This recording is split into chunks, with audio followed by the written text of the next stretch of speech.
48 to 51 in the 5th chapter of 3rd canto. So, seeking the blessings of Guru, Gauranga and all the Vaishnavas present and who are not here. Before reciting Srimad Bhagavatam, let's recite the prayers. Om Namo Bhagavate Vasudevaya. Narayanam Namaskritya Naram Chaiva Narottamam Devim Saraswatim Vyasam Tato Jayam Mudiraye.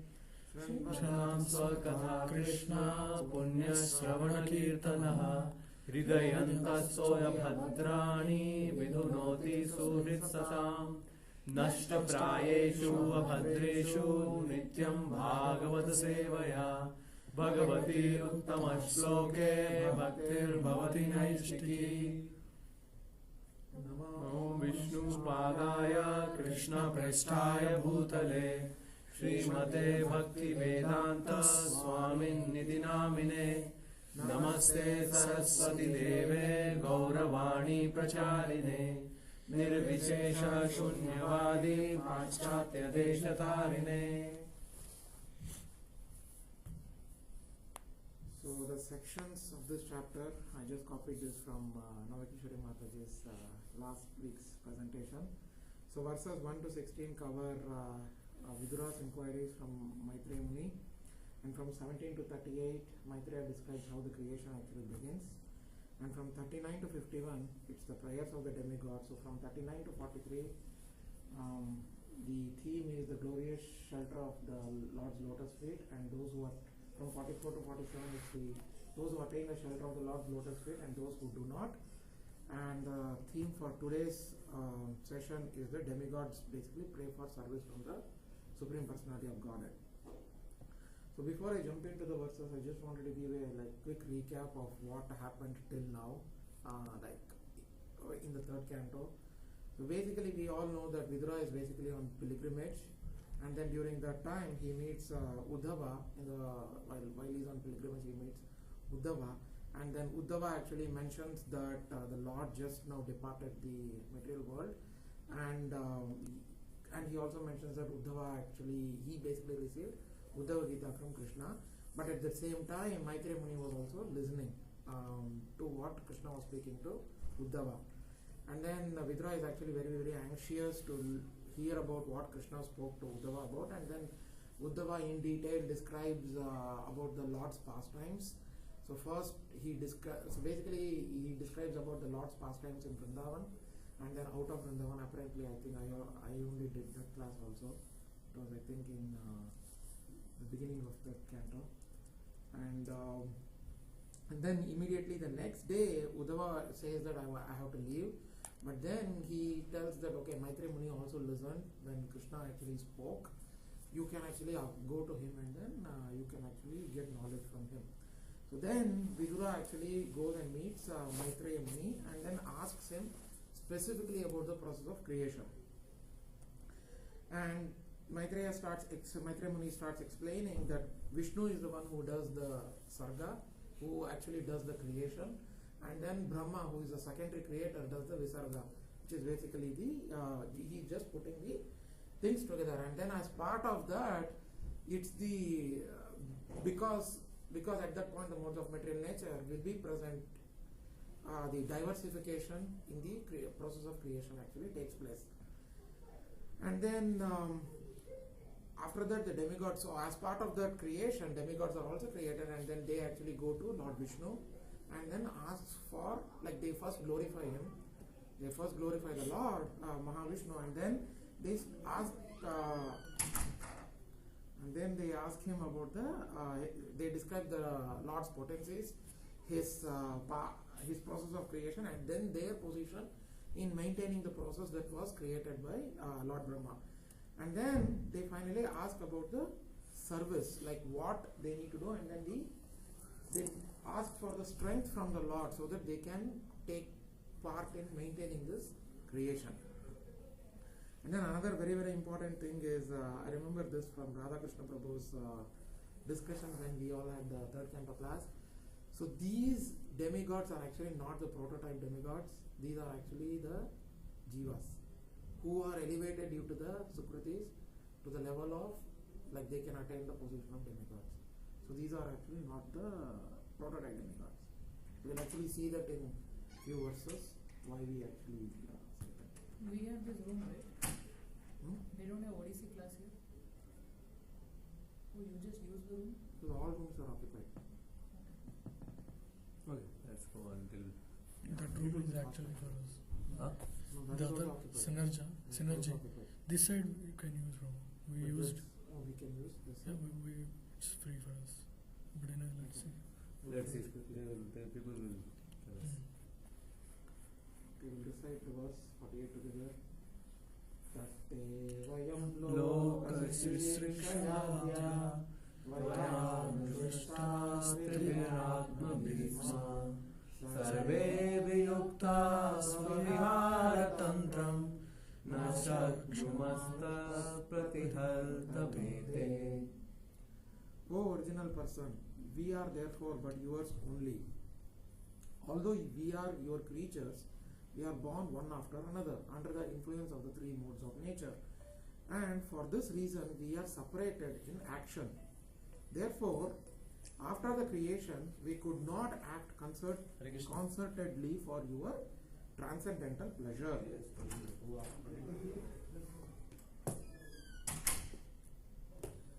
So the theme of this verse is unity in diversity. So the purport is actually very, very small, given by Prabhupada, it's just 4 sentences. But then I actually listened to a lot of lectures, and then the common theme that I got from different lectures from different devotees is the theme of this verse is unity in diversity. So basically what is diversity? So diversity is respecting the differences which are present in the other jivas. And unity is just working together. So let's actually step back a little and then see how these how we are able to find the diversification in all the creation. So as we explained, like in the previous verse, not the verse but the description, because of the modes of the material nature, we find that there is diversity in all the jivas in this material world. So we find different forms, we find different personalities, we find different traits, and then we find different qualities. But this diversity is actually found in this material world without any harmony. So there is no cooperation between any of these living entities, because everybody is influenced by the 3 modes of material nature, and each of the living entities is influenced by the material modes of nature in a certain percentage. So it's not if we take two people, both of them are not influenced by the same quantity of the modes of material nature. If that is the case, then they will be able to cooperate, but that's not the case. Each individual is actually influenced by a different percentage of the modes of material nature, like goodness, passion, and ignorance. However, in the spiritual world, although there is diversity, but there is diversity with unity also. Why is that? Why is there presence of unity actually in the spiritual world? Because although the diversity is present, everything is actually centered towards the Supreme Personality of Godhead. So everybody is actually working in order to satisfy or for the pleasure of the Supreme Personality of Godhead. So even though there is diversity in the souls, but they are all cooperating. So that's why there is no, there is harmony in the spiritual world. And then there is a very, very nice example that's actually given by Srila Prabhupada. So this is, Rompad Maharaj actually was mentioning in his lecture that this is the first lecture that he heard from Srila Prabhupada, where he was explaining how the unity in diversity in this material world is and why it is not present in the spiritual world. So Prabhupada in this regard actually gives an example of a pond. So if each of us in this room are actually given a stone, and then we all actually go and throw the stone in a lake of pond, then the first person who actually throws the stone, it will actually form a nice concentric circle. But then when the second person actually puts another stone, he also actually, when the stone falls into the pond, there is a concentric circle formed at that point as well. But it's only good until the point when it actually collides with the other one which is there which was dropped by the first person.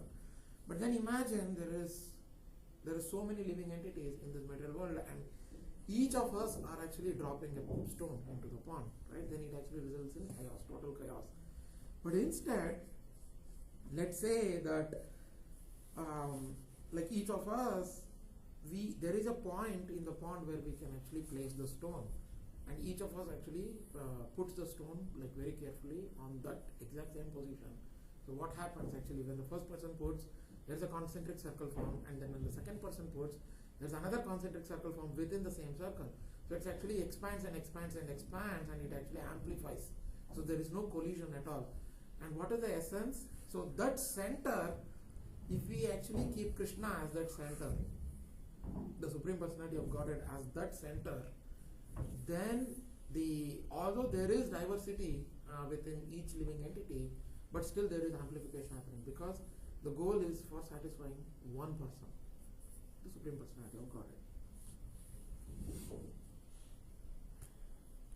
And then another thing is, Prabhupada basically speaks about this a lot for his disciples, and he actually mentions to one of his devotees that when he is present on this world, they were all fighting, and then he actually mentions what will happen if we leave.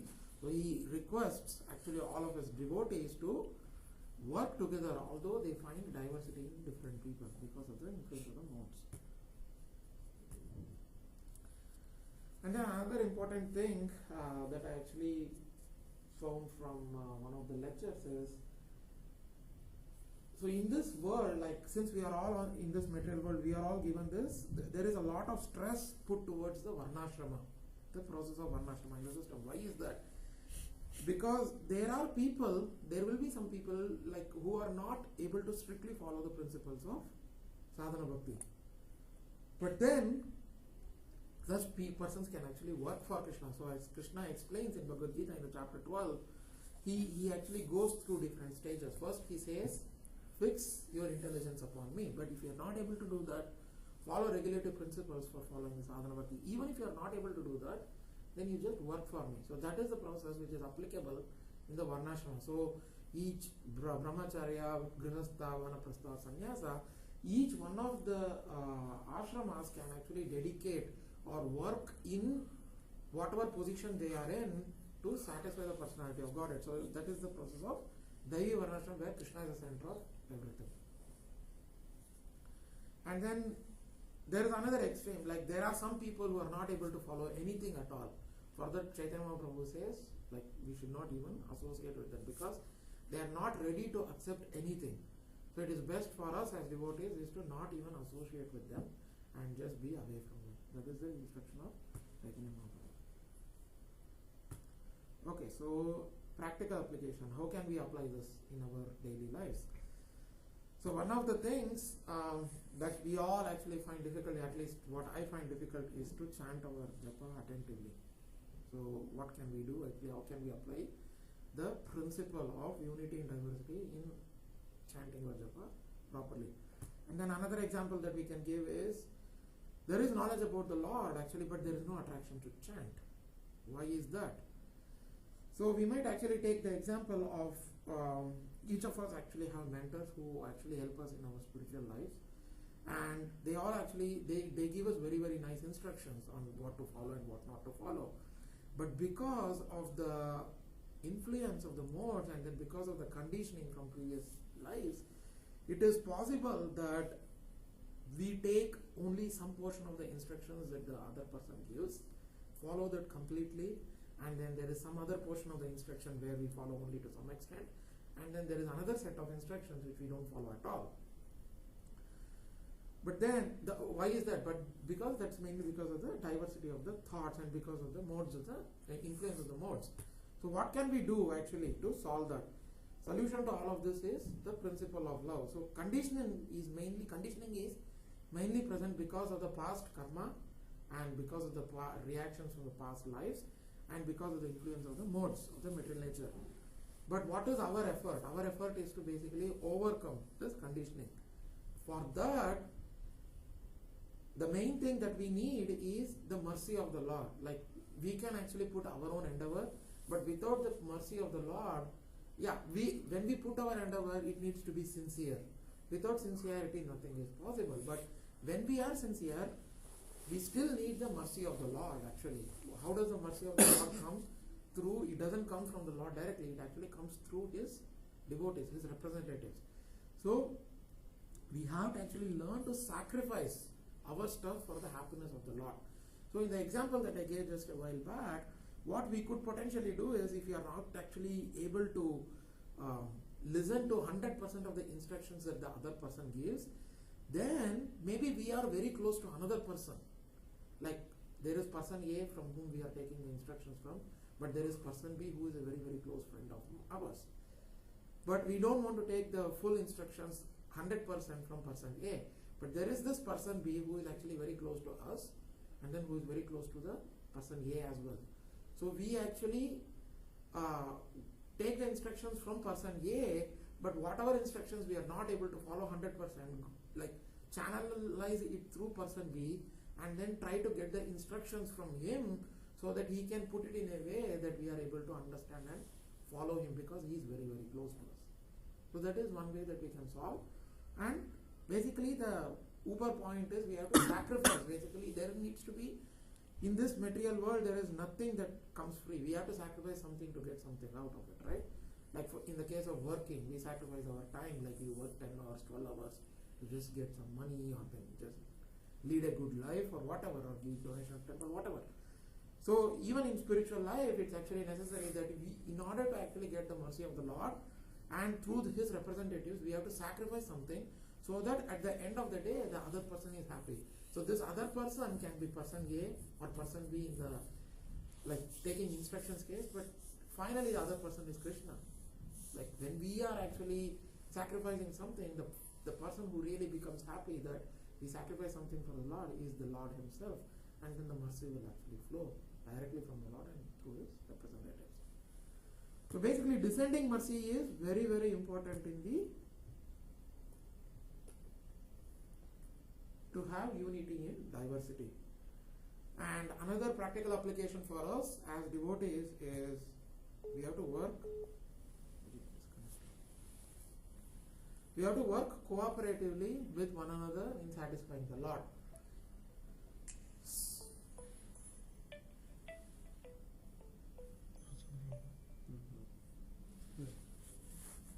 So again, we all actually saw a few things that happened. Everybody has, like, because of the modes, everybody has, like, conditioning, everybody does mistakes. But it is, as devotees, we shouldn't be amplifying the mistakes that we find in another person, but follow the footsteps of Lord Shiva, where he actually amplifies the good qualities that is actually found in another person. That way we will be able to cooperate very nicely with one another, and then because of that we'll be able to satisfy the Lord. I shouldn't mute. Shouldn't be able to. Did you mute?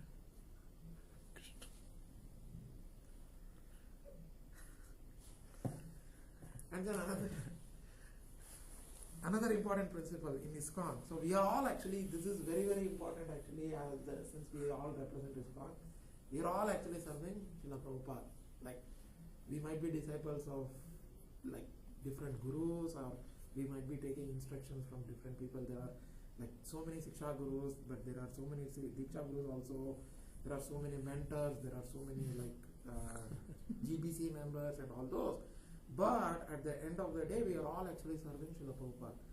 So we have to subordinate our diversity. So we have to, like, there is diversity found in all these places, right? Like, in each of this person, there is diversity found.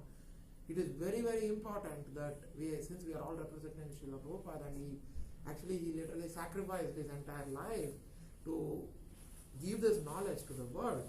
So it is our duty to subordinate our diversity for the pleasure of our Honoracharya Srila Prabhupada. So that is very, very, very, very important.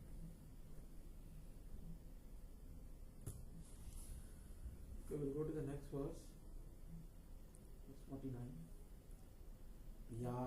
Valinte jajaram kale yatha vayam channamdhama yatra yato bhayesam toime loka balim haranto namanti mona.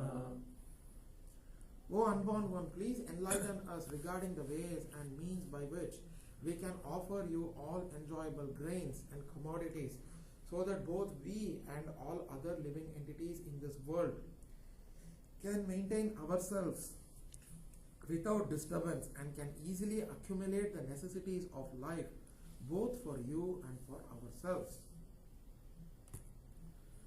So the theme of this verse is meditation and sacrifice. So the demigods are basically asking the Lord, like, what all they have to do, the process of satisfying the Lord in that age. So basically, this is immediately after the process of creation, right? So that is the Satya Yuga. So they are all speaking to the Lord in Satya Yuga. And just before that, I wanted to mention a few more things. So in this verse, there is a mention of Mahatattva. So from this point onwards, actually the topic gets very complicated. And this is the process of creation. I've never been able to understand like completely the Mahatattva and how the Lord actually glances, and then Rama Chaya Devi gives Chaya Devi an opportunity to serve the Lord, because Rama Devi already has the service serving the Supreme Personality of Godhead. But then for satisfying the desire of Chaya Devi, he gives her the service of maintaining this material world. And before that, he actually glances the Mahatattva, and then the modes of material nature get agitated, and then the modes get created, and then all the jivas actually come into life. So Mahatattva, during that process, Mahatattva actually combines with a mode of goodness, and then the demigods are produced, right? And from this description, so again, as I mentioned in the beginning, it is the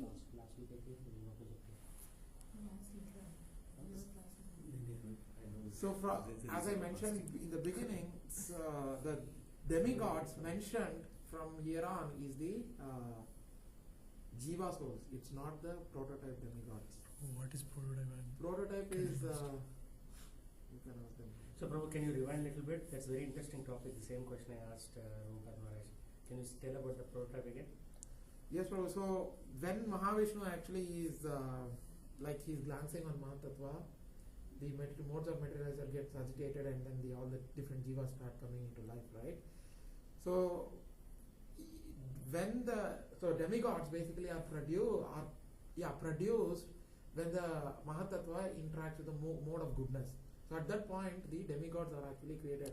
But these are not demigods coming from Brahma. No, these before, are the before creation. These are the Before class. creation So of the that universe. is prototype Brahma. Yes. So that is the class, and then the instance of each class happens in the universe. Yes. So that is what. So the prototype demigods are already created, because the Brahma is already there, and then the prototype demigods actually come from Brahma and everything. So that's a prototype Brahma. No, that's also prototype Brahma. Okay. That's That is not also fixed. prototype Brahma. So do the prototype demigods descend to the material world, or do they still stay? It's an instance of a class. Yes. They have classroom. Object oriented. Odia, So Odia. there's class and Class, and all. how much time do you Another 2 Yeah, minutes. yeah, check with them. Possible. Yeah, okay. Uh-huh. And then these are the Jiva souls. These are not the actual prototype demigods that are created like much before. And this is very, from this point onwards, the topic is very much related to the some chapter in Bhagavad Gita actually. So it's related to chapter 13 of Bhagavad Gita. This is happening within one universe. Why are you talking about Jiva? This is happening within one universe. Okay, we have to finish because 10:30 my teacher comes, so I told we'll be there for 15 minutes. We finish. We'll ask questions outside. Yeah. So this is 45 is okay?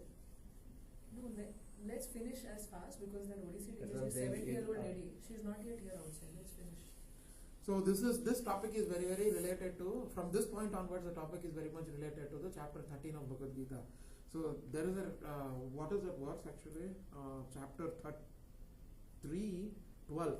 Ishtan bhogan hi devo hi vo deva dashyante yajna bhavita tayar dhattan apradayayibhyo yabhunte stena eva saha. In charge of the various necessities of life, the demigods being satisfied by the performance of yajna, sacrifice, will supply all the necessities to you, but he who enjoys such gifts without offering them to the demigods in return is certainly a thief.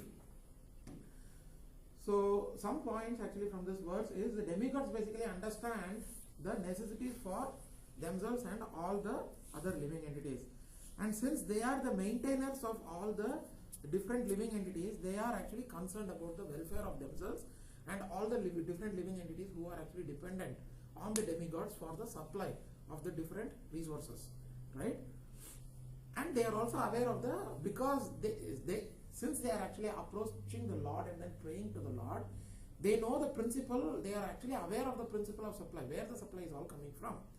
So the demigods are always ready to render service because they are perfectly aware that every living entity is constitutionally an eternal subordinate of the Supreme Personality of Godhead. And He is the one who supplies all the different resources. So as we saw in the verse, they are all praying to the Supreme Personality of Godhead that being satisfied by the performance of Yajna, you are the one who actually supply all the necessities of life. This they are actually telling to the Lord. But then, in the same chapter, we also in the purport, Prabhupada says that because the demigods are satisfied, there is rain that happens on this universe. And when there is rain, then there is grain. The grain actually grows. And then the human beings actually consume the grain, and then the male, when he consumes this grain, he actually provides the seed which is necessary for producing another living entity. So when these living entities perform the sacrifice, then more rains are produced, which results in more grains, and then the cycle continues. So then the life cycle is maintained. But then what happens if there is no sacrifice? This chain is basically broken. So there is no grain, and because there is no rain, there is no grain, and then this entire cycle is broken, and which leads to famine, flooding, and all those things, which suits with the three different miseries. Yeah. Because since we are not satisfying the demigods, it results in their wrath, and they don't give any rains, which is the Adidaivik, the wrath from the demigods. And why is that? Why does the famine and all those things happen? It's, as we described, it's mainly because of the sinful reactions which are performed by the human beings. So note that it actually says only human beings. It doesn't say all the living entities, because the other living entities, they don't really accumulate any sinful reactions. It's only the human beings, because of their past karmic activities and because of not learning what they went through in their previous lives, they actually incur the sinful reactions, and because of these sinful reactions, the entire universe is actually put into trouble. And because of our sinful nature, the sinful nature of the living entities, it attacks the wrath of the demigods, and then they give us these punishments. Instead, the human beings should also acknowledge, like how the demigods were actually acknowledging that the Lord is the one who is actually supplying all the necessary things for the sustenance of this world. The human beings should also acknowledge that everything is actually coming from the Lord. And how do we do that? Actually, simple thing that we can all start is by offering the food that we actually prepare at home as an offering to the Lord, and eat only that we have offered to the Lord as prasadam. And in this, in the purport, Prabhupada mentions this, and it's very, very strong. He says, if one cooks for himself and does not perform any sacrifice, he eats only lumps of sin in the shape of foodstuff. Very strong. So there is another verse in Bhagavad Gita, verse 13, which is just following verse 12. Yajna shishtas shanto muchyante sarva kilbishaihi bhunjate te tva agam papa ye pachante atma karanat. The devotees of the Lord are released from all kinds of sins because they eat food which is first offered for sacrifice. Others who prepare food for personal sense enjoyment verily eat only sin. Basically, what does this say? We shouldn't actually eat anything outside other than what is really offered to the Supreme Personality of Godhead.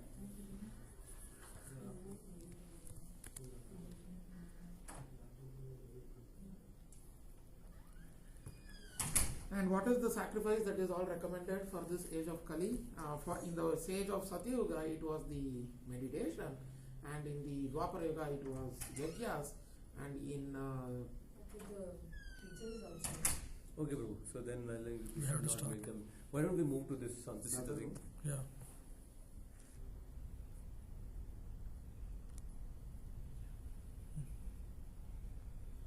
so I was actually mentioning that for this age, the process of sacrifice is the chanting. Process of sacrifice is the chanting of the holy name of the Lord, which is the preferred sacrifice for this age. Then all the necessities of the life towards is satisfied, and one can dedicate one's life towards the service of the Lord.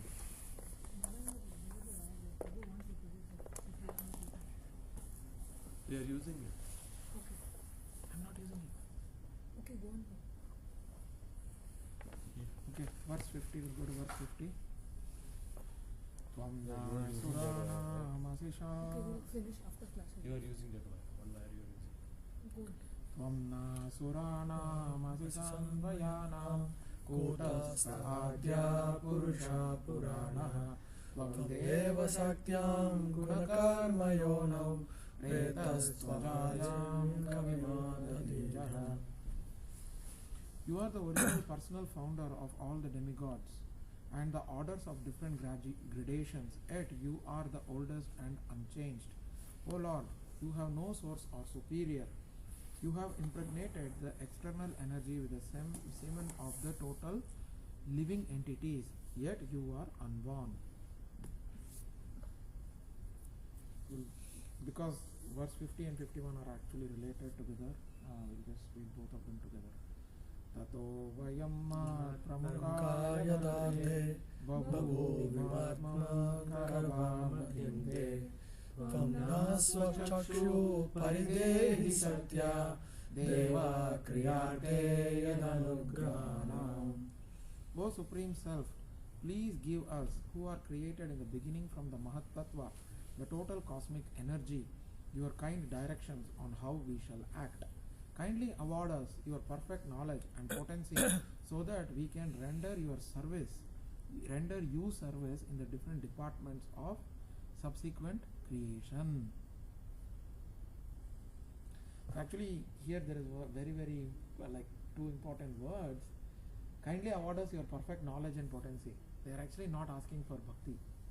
They are actually asking for the knowledge, jnana, and then the potency, the strength, so that they can render you service. They are actually, the important point to be noted is they are not asking for devotional service here. What is service then? So that they can actually participate in, like they can actually take care of the creation. Like not just, yeah, that is also a service, but they could have actually like asked pure devotional service to the Lord. They didn't ask that. Oh, that's not pure devotional service. Continue. No, let him continue. So the theme of these two verses is the dependence. The demigods are actually depicting their dependence on the Supreme Personality of Godhead. So here few points that we can note is the demigods are actually submitting themselves as dependent and incapable without the empowerment or the direction of the Lord. And they want to be connected to the Supreme Personality of Godhead to do a subset of the subcreation, the whatever was done by Lord Brahma. So the Visarga portion, not the Sarga. The Sarga was done by Lord Vishnu. Visarga was done by Lord Brahma. So basically these demigods, they are asking for the mercy of the Lord so that they can help Lord Brahma in completing the Visarga, like taking care of the creation. And they are asking for the knowledge and potency to do their service. So yeah, just stressing upon little here.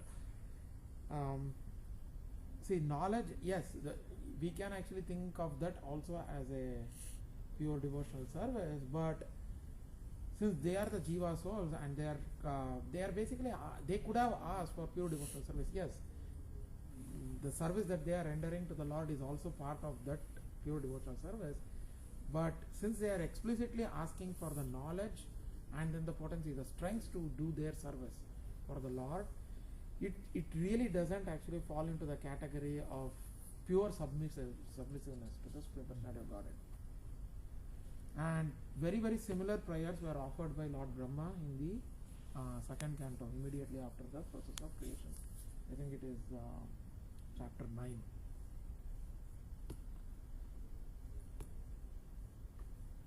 So few points from the purport is Prabhupada actually talks about how unique the Supreme Personality of Godhead is, and from the translations also you can actually see how the way the demigods are actually referring to the Lord as you are the one who is actually the father of everybody, but yet you are unborn, like Anadi, like all those things.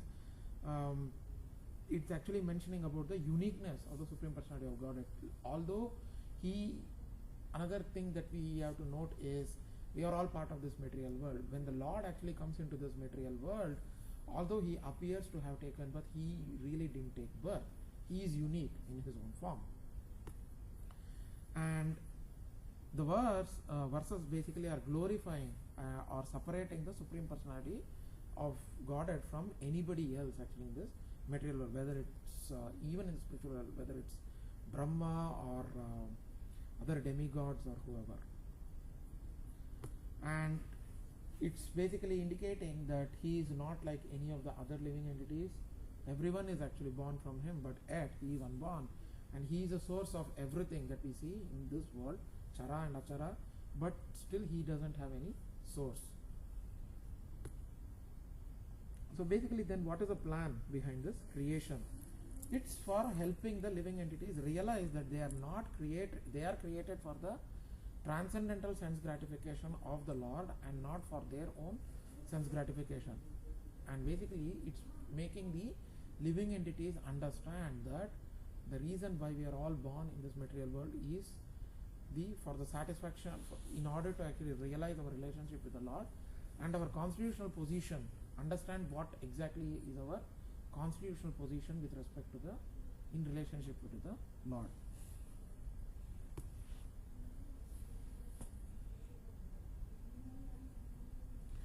Yeah, so in the purport, another point that I would like to actually bring here is, then one might actually ask the question, like, since all the jivas were with the Lord in the beginning, how did they even fall, right? So Prabhupada actually mentions in the purport that jiva tattvas have an infinitesimal independence, and that due to the misuse of this independence, some of the living entities have become implicated in the conditions of cosmic creation and are therefore called as nitya baddhas, or eternally conditioned souls. So these are the souls, because of their conditioning and because of their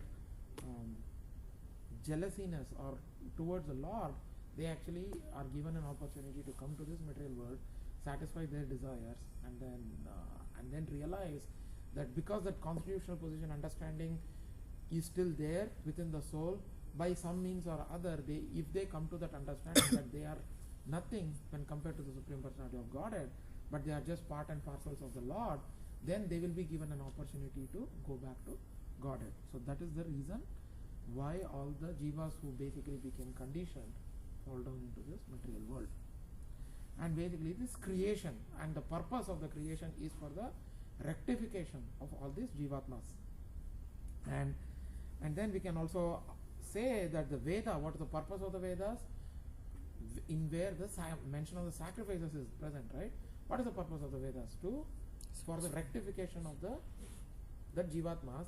And what is the process of rectification? Through the sacrifices, like going through that gradation, like fully surrendering to the Lord, or just doing sadhana bhakti, or doing work for the Lord, and in that gradation.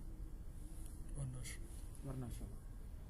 So in essence, one should basically submit oneself as a Supreme Personality of Godhead, so that we can be elevated to the platform of devotional service.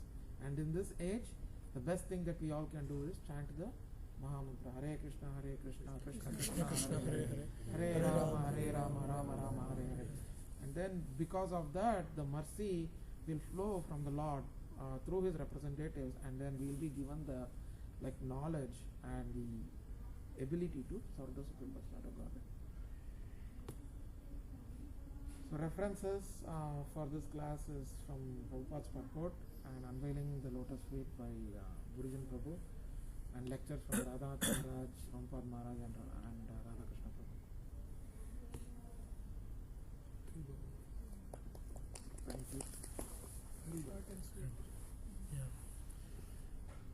It's like this speaker.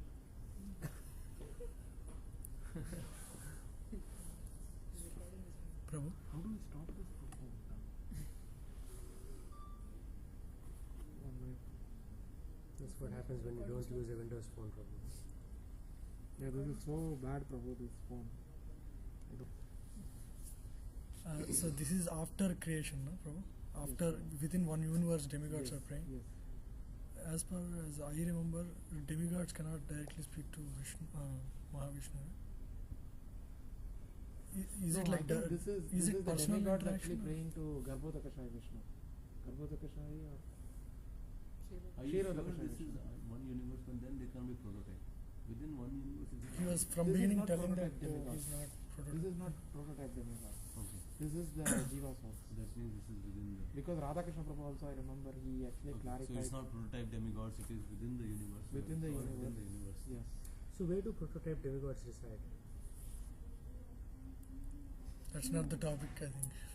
He is not Okay, covering. that's a good question, right? Yeah, that's a good question. There is no part of today's class. Where do the prototype demigods reside? I think Okay. they reside in the, like with Mahavishnu, right? In the Shweta Dvipa. They cannot be within a universe. So Yeah, whatever is yeah. prototype has to be outside of Yes. on the universe. Let's not guess. That's logic. So somewhere actually Everything outside within a this- universe is specific to that universe. Yes. So somewhere outside the material realm. Which I don't Yeah. know. Shweta anything other Dvipa. than Mahavishnu. Anyway, let maybe Radhakrishna Prabhu answer. Yeah. So did Radhakrishna Prabhu answer? Where is it? We should ask Okay. question. In our mail, we can ask. No? Hmm? I'll answer your question. How is the answer to this question going to help you in your spiritual journey? It will. Because he is knowing the This Pari. is how last time someone asked some question to Prabhupada Maharaj and then he just asked him a question. That is getting recorded by the way. Prabhu, I'm your daughter, so I can speak. You are better than my real other daughter. Prabhu, in what context they are actually praying? So this is actually after creation, Prabhu. So they don't All the know, demigods like, are created. demigods are created, and they don't know what to do, and then they are actually feeling very, very. I think this is what I think. They are. No, Brahma was also in the same position, right? Because he was created, and then he didn't know what to do, and then. But who is he the wasn't. supreme? You're not sure. Maybe they're talking to Garbhodakshaya Vishnu. I think they are talking to Garbhodakashaya Vishnu. But They are there not are- talking to demigods are Mahavishnu. created so many times within a day of Brahma, right? So they're all every time doing this. Yes. We pray every Since time. it is just a position, see, we can imagine as a like small kids, right? Like when they are small, we go and ask every day. They are going to come and ask us every single morning after they get up. Okay, today can I do this? Until certain age, right? At least I remember I used to do that. Even now, I actually ask my parents everything. So we can think of the demigods are also like that, like because they are just jivas, just like us, but they have actually For have the sukrutis. They haven't actually done any sins. That's why they were elevated to the position of demigods. No, but just like every day we do service, when we pray, like, please Yeah. help me do this service also. I mean, I don't pray, we're supposed to pray. Yeah. So that's why they come and pray to the Lord, asking Him to give them that energy and knowledge knowledge and potency, so that they can carry out the duty, their duty, for which they are designated to. Like Lord Varuna will actually come and pray so that he can for rain, and then Vayu for air, everything. Without the Lord's will, they don't have any of this available with them. Only if the Lord grants, then they can actually do their service properly. So they will come and ask the Lord, and then the Lord says, okay, go and do it. So next day they will again come, as Mataji is saying. They again go and pray for this before the service. They pray and Lord sanctions. So this happens. You're talking about diversity in spiritual world. That is rasas. Right? Yes. And So here everybody it's is all actually modes. satisfying for the personal, like cooperating for the satisfaction of the Lord. Yes, that is the rasas, different rasas. Different rasas. And But here at the it's- end of the day, everybody is actually, although there is different rasas, the center of the center, how should I say actually, focus is Lord Krishna. Everybody like satisfying Vatsalya rasa, Dasya rasa, everybody like satisfying the Lord. Here it's all self-centered. So Here there it is all self-centered. So that's why when I remember this actually, like whenever Hari Vallabha Pr does a housewarming ceremony, the first thing that he tells the person who is actually doing the housewarming, like whoever owns that house, it's not your Krishna house. is the center. You keep Krishna as the center. Krishna is the one. Then most of the problems between like anybody, so many things that we see outside is actually between different people, but the most problems happen within the family, right? But that never comes outside because it's all within the house. The husband and wife, so many problems, like because they are also influenced by these modes. So the best thing for them to do is like keeping Krishna as a center, and both of them doing their whatever they can from their capacity as a service to the Lord, like cooking. The wife actually cooks for the service of the Lord, not to please the husband, right? But if the Lord is pleased, the husband is automatically pleased. And similarly, the husband actually is going and working, not for satisfying his wife so that he can buy so many things for the wife, but he is going and working for the satisfaction of the Lord so that he can actually prepare nice food or buy good things, have a nice altar at home or something like that. So then both of them are actually satisfied.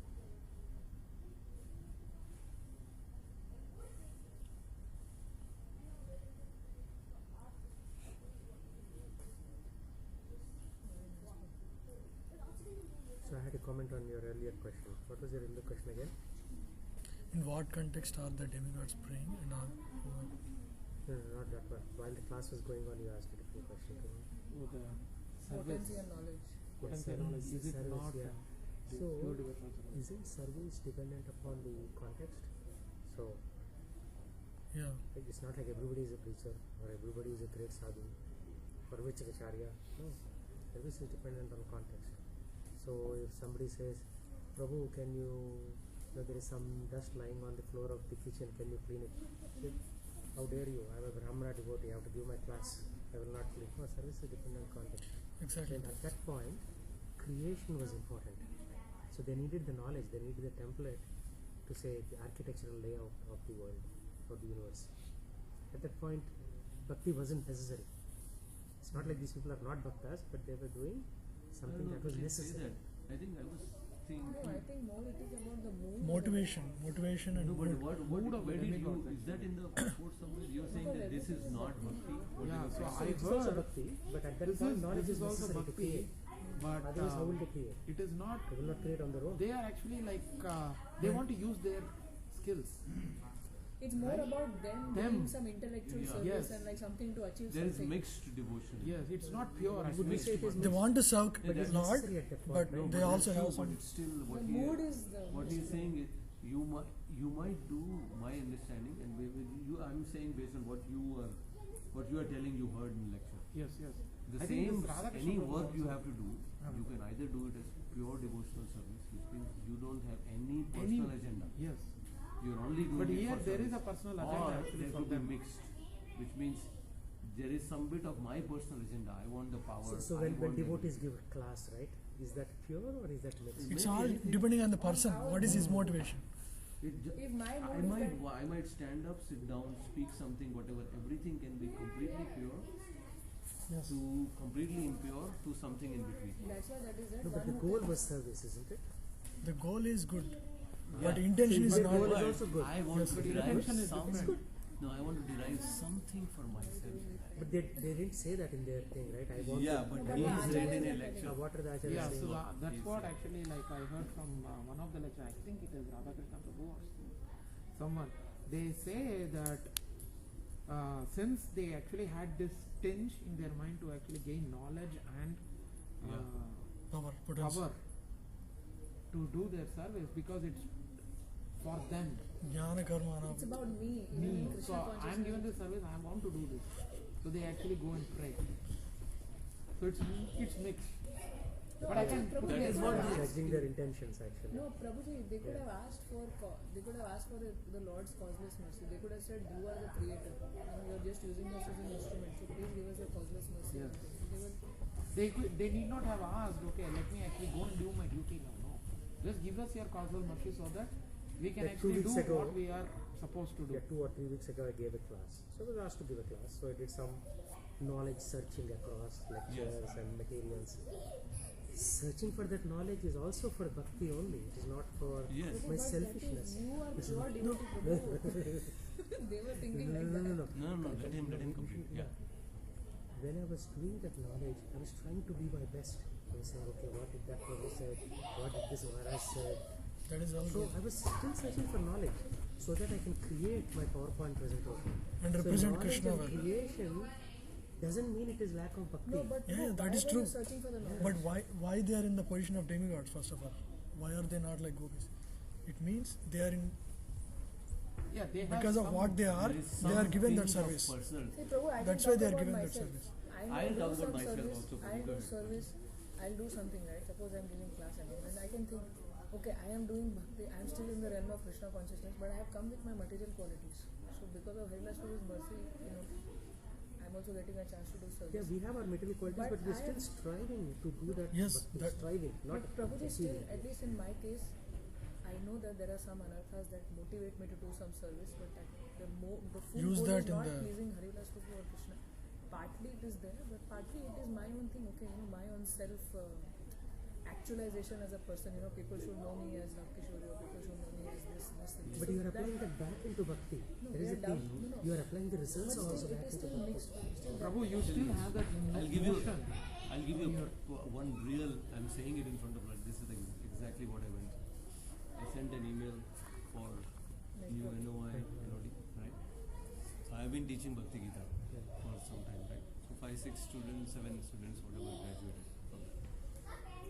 So one of the thoughts which came to my mind when I sent the email for NOI, NOD, was that there will be some more students, some more devotees who will come to learn, right?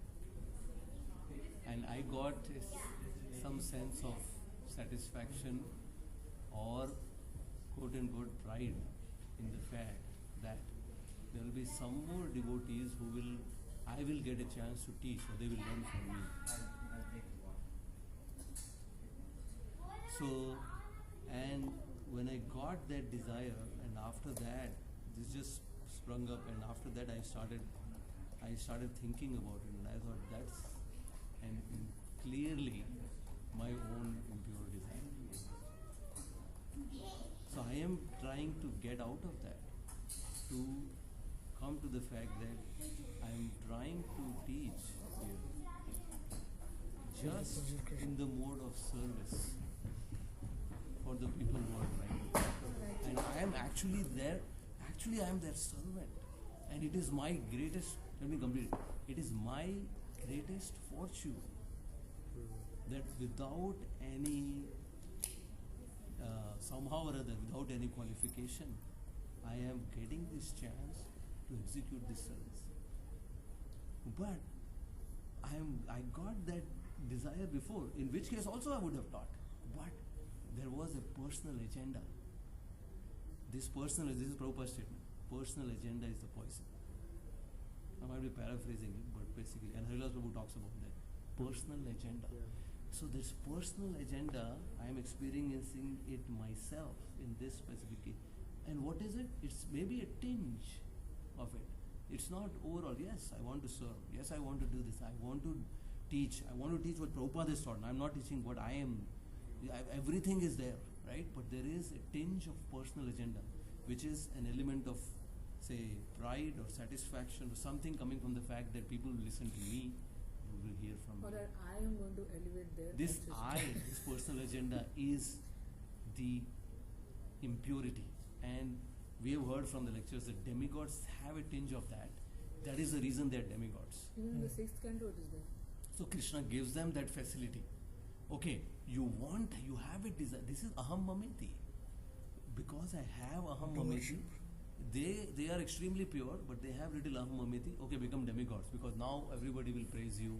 This another thing. What a dangerous position to be in. Look at their context though. None of us were there. Yeah. They were That's the first initial people. Like when They are the Prabhupada eligible said, Tamal people Krishna for it. Maharaj, you go to China to preach. You cannot say, Prabhupada, I am so fallen, I cannot go. No, I have No. asked you as a spiritual master, go. Same thing, Absolutely. Krishna as a spiritual master is saying, you create material creation Yes. so that rascals like me can come into the material world. Right? Yes. So, Krishna has given that as a service to these people Yes. so that future living entities, rebellious living entities can have a place to Yeah. No. rectify It's a themselves. service for So Krishna. it's a only. great service. But it's Yeah. mixed And where with- is the personal agenda there? No, Prabhu, it is So Sakama okay, so I am also doing this service, right? NOI, NOD teaching. What is the personal agenda? You can ask the same thing. I'm only doing it. The But he the knows- agenda is we want to teach the devotees. But there is a personal agenda. There is a tinge of it. Prabhu, that's why there is Sakama Bhaktas, right? The demigods. What is Sakama? Mixed devotion. What would you have done in that situation? The Lord said, Balram Lila, No. go to Here's Renton the and thing. start a new Externally, here's the thing. This is very interesting. Here's the thing. Externally, there is no difference at all. Yeah. There is no difference because you will do that service. It is like pure devotion. It is externally you will think it is pure because there is no difference at all, not even a tinge of a difference. But internally there is. No, what is Because the fourth? I am thing? looking What is for. their other Action, option? action, What is their other option? Other option no, is, Bhagavan, I will just serve fourth you a chapter, lotus right? feet with lotus flowers. That's all. No, the Lord has given you the service. Prabhuji, let me complete. Externally, Should I stop pure it? devotional service and mixed devotional service looks exactly